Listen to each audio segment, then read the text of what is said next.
Welcome back to Financial Freedom 101. I'm your host, Robert, and this is episode 27. How many of us have ever worked on a project, participated in an event, or were even in pursuit of a goal and hit a roadblock that stopped us dead in our tracks? How many of us simply gave up upon hitting that roadblock, and how many of us persevered and continued? Whatever your situation, we have all encountered roadblocks in life, and the decision to give up or press on came down to what we could justify to ourselves.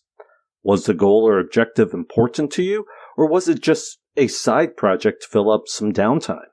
Was the task critical to what you wanted to accomplish overall, or was it part of a side project? Whatever the case is, we have all experienced and will continue to experience points in our lives in which we have to make a decision to either persevere or give up on something. And that is the theme of today's podcast. I was at church the other day, and the preacher started his sermon in a way that really caught my attention, as it is relevant to anybody that has ever had to make a decision on pushing forward with something or giving up. He started out by saying that it's really easy to come up with excuses not to do something you really don't want to do, and then proceeded to give several examples. I do not do spring cleaning because I like all seasons and I don't want to prioritize one over the other. I do not cook fancy meals for guests when they come over because I don't want them to feel obligated to cook fancy meals for me if they invite me over. And probably my favorite example he used, I don't like to clean my windows because I don't want a bird to accidentally fly into them and hurt themselves. As the preacher was highlighting these examples, the congregation was laughing, and while most of these excuses were pretty funny and absurd, they really do highlight how easy it is to convince yourself not to do something you don't want to do. Even the most absurd excuse will be sufficient justification for you to stop or not even start doing it if you really don't want to do it. The preacher continues and highlights that most people also like to surround themselves with other individuals who will validate their decision and not push them to do the stuff they do not want to do. Most of us would probably disagree with this statement because while we all like to be validated, we don't want people just to agree with us on everything for the sake of agreeing. However, I would argue that this statement is actually more accurate than you want to believe. How many of us have ever worked in a job in which it appeared that the only people to receive promotions or get a pay increase were the quote-unquote yes men? How many times have you been on a team and the person who got all of the benefits or the easiest tasks were the ones that sucked up to the boss? Most people will say they don't want to be surrounded by these type of people, but at the end of the day, we all want our decisions to be validated and we all want to be told how good we are. And for most, we want to avoid confrontation as well, and therefore want to avoid people with different opinions than us. Additionally, most don't want to be pushed to do something that is outside their comfort zone. Although words of encouragement can do wonders for a person's motivation in completing a task, such as hearing your name shouted when you hit the wall at mile 17 of a marathon, if we want to quit, we don't want somebody nagging at us to continue.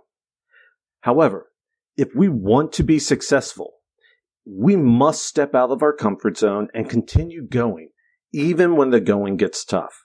If we hit a roadblock in our journey, we have to find a way around it, over it, or even through it.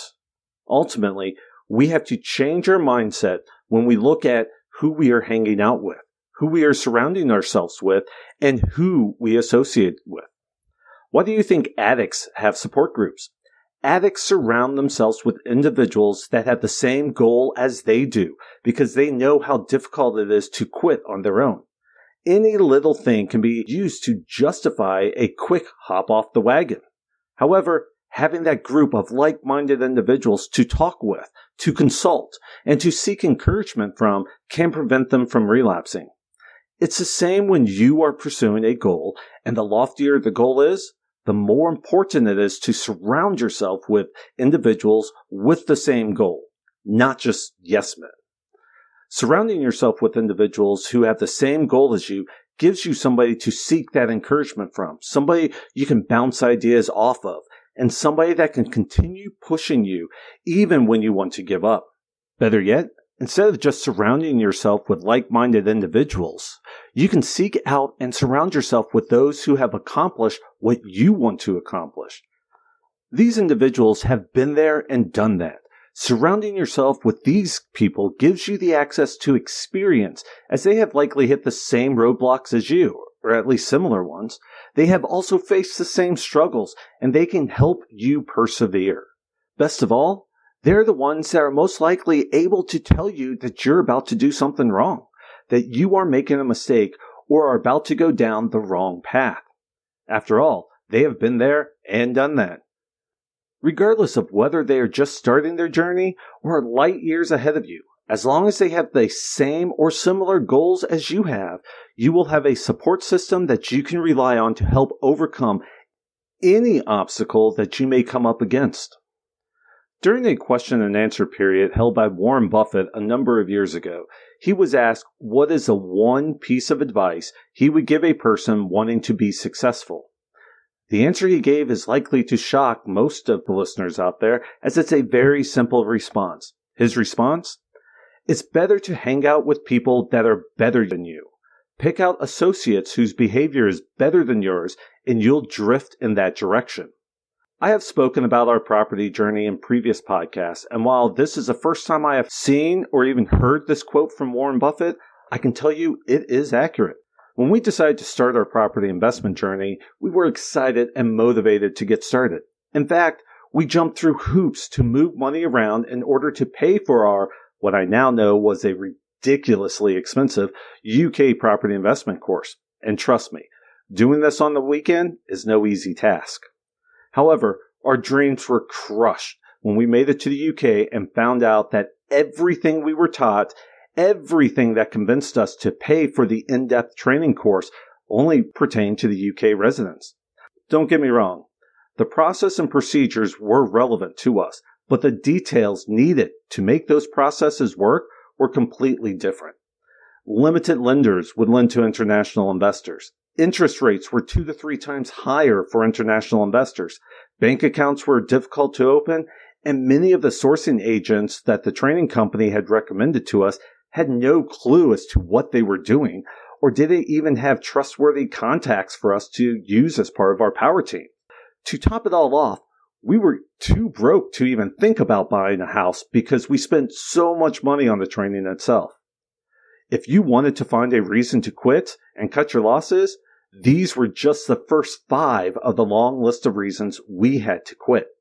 Who would want to face all of these roadblocks and then live half a world away and not even be able to physically view the properties that we were going to be investing in? Sadly, because of these reasons, a large number of the individuals we went through the training with threw in the towel upon their return to Singapore. They easily justified giving up and essentially wasting $30, $40, and in some cases $50,000 because it appeared to be too hard to do. Some people asked us, what about the company we went through? Didn't they have a support system in place to help you get started on your journey? Well, yes, they did. In fact, the reason our course was so expensive was because we were assigned a mentor upon signing up for it. However, what we were not told until we got there was that the mentors were only contractually obligated to support us for the first 30 days before they wiped their hands clean and never gave us a second thought. After all, they already had our money.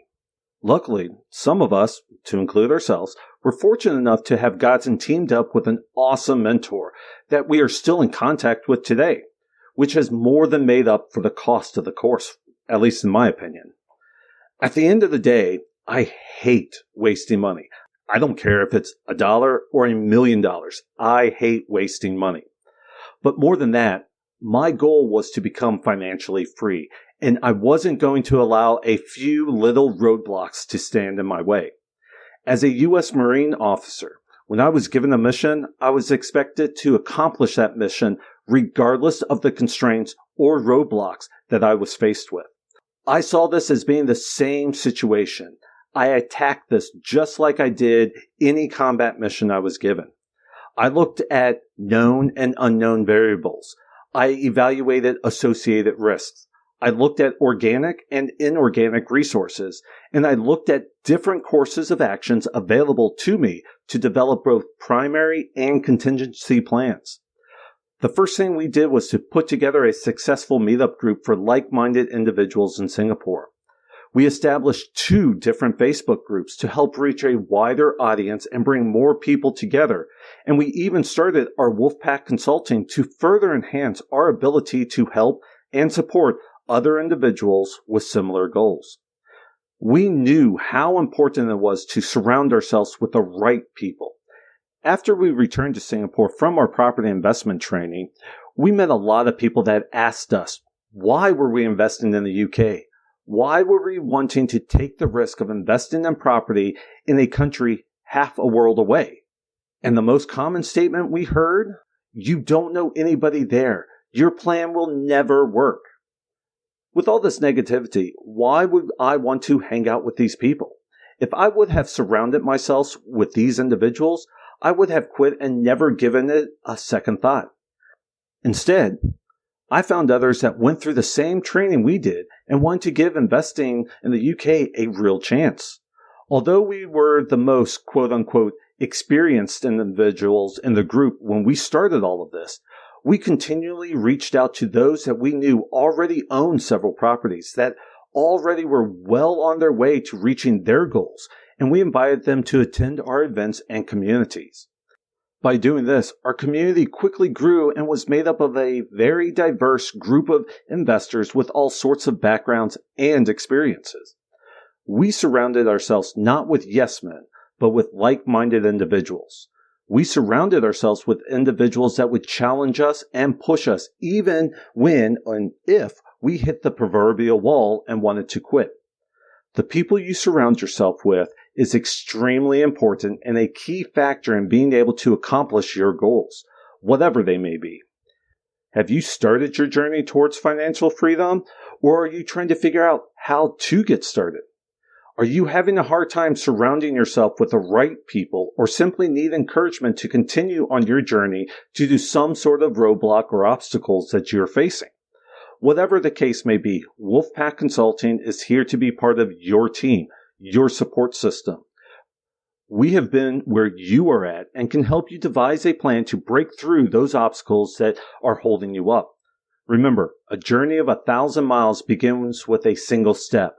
If you haven't started yet, you can take that first step today by visiting our website and sending us a message. I hope you have enjoyed today's episode and are beginning to think about the individuals that you are surrounding yourself with. It's never too late to start or even restart your journey if necessary. Thank you for taking the time to listen to this episode. And as always, don't forget to subscribe, rate, and review this podcast. And until next time, have a great week ahead.